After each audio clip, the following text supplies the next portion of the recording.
Does your parchment ever curl up on you? It's really annoying. Let me show you this one cool trick. Sorry, I'm not really like that.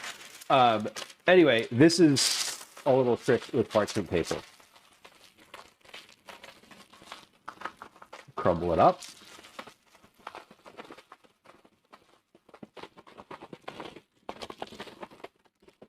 You open it back up.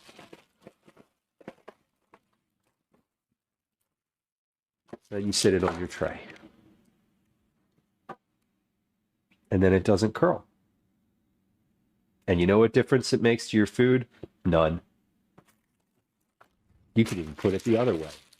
To prove that it doesn't curl, we will fit it the other direction. There we go. A little tip for you.